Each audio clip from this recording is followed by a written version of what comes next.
Hey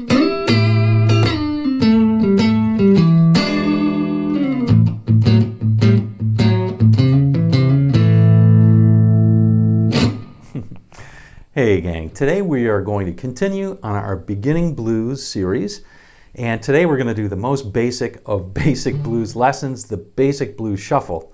Now this is something that you might hear Jimmy Reed do in one of his hits like Big Old Boss Man or Bright Lights Big City, but it's all over the blues and even leaks into rock as well. Now I have linked all the Beginning Blues lessons together into a single playlist below, so you might want to check that out if you like this one. I've also linked the tab for this lesson down below so you can check that out as well. So first I'm going to demo the entire 12-bar blues in A using the shuffle. Then we'll do the patterns up close, and then at the end I'll show you how to avoid some of the pitfalls that people fall into, okay? Keep it nice and simple. So first, here it is, the entire 12-bar blues in A.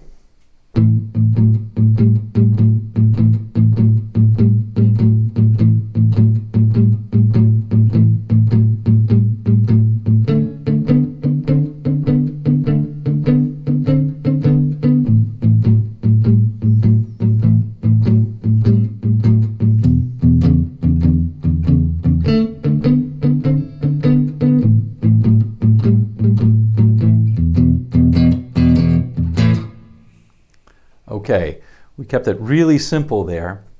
So that's the basic 12-bar blues. Sometimes you'll hear it faster, sometimes you'll hear it slower, sometimes you'll hear people play with a pick, as I just did, some people just with their fingers. And sometimes you'll hear variants of it, like. But we're just going to do the really simple one today, and we'll cover the patterns up close. Now, again, like I said, at the end we'll do the pitfalls to avoid. All right, let's show you the basic patterns that you need in order to play this blues shuffle, this basic blues shuffle. All right, I'll demo it first, slow-mo.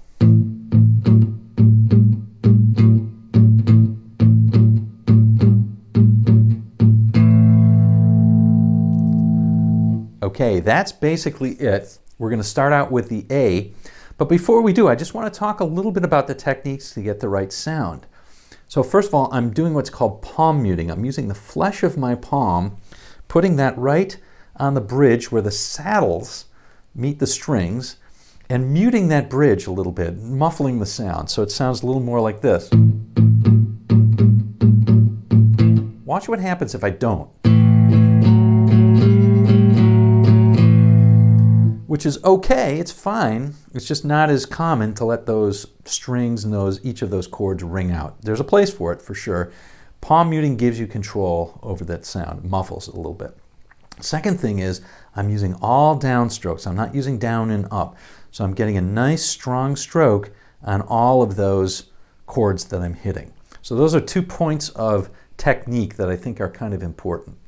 So here's the pattern. We're going to start out with the A pattern. We're using the A string and the D string. Only those 2 strings in this pattern, okay? So we're going to play A open always, and then on D, we're going to go from 2 to 4 to 5, back to 4. And we're going to hit twice every time. So it goes like this. So 2 on 2, then 2 on 4, then 2 on 5, and 2 on 4 again. And that's the pattern. Nothing more than that, okay? Now it may be a little bit of a chop buster. If you're a beginner, use your pinky on this. Take your time. Go very slowly. Make sure everything is nice and clear. You will build up strength of that pinky in order to make this very easy. But it'll take time if you haven't done it before. Okay, that's it. That's the main pattern. Now here's the other secret. When you go to D, the only thing you have to do is go toward the floor 1 string set. So instead of using the strings 5 and 4, you'll use 4 and 3. Or in other words, instead of using A and D strings, you'll use D and G strings, like so. Same pattern.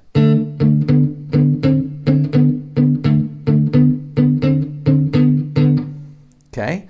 And then when you want to go to the E chord, instead of going toward the floor 1 set of strings, you go up 1 set of strings, and instead of using 5 and 4, you use 6 and 5, or you use the E string and the A string, like so.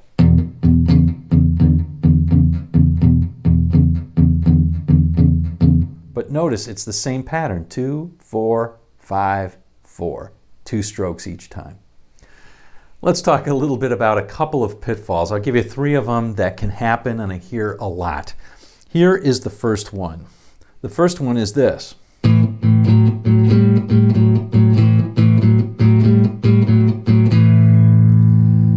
Now, you might not even think that that's a pitfall, but it can sound a lot better if you do something called palm muting.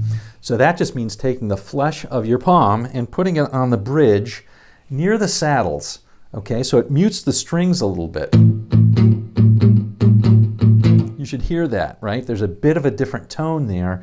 It's a little more staccato instead of ringing out, right? And it gives you more control. That way you can get soft and quiet, or you can do it loud. Sometimes you can let loose and emphasize a single phrase or two, something like this.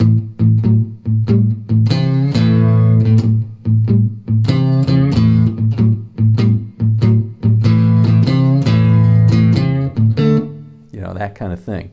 All right, so that's the first one, not palm muting. So that's easily fixed. The second one is kind of like this.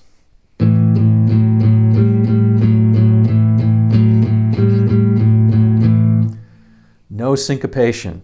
So it's just kind of straight. People call that straight time.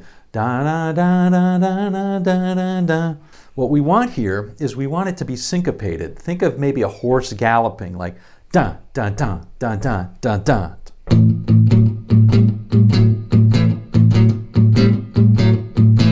Yeah. So that's the second one, is not syncopating or not putting in that little hesitation into the blues. And the third one is this, and I'm sure you can all appreciate this. It's this.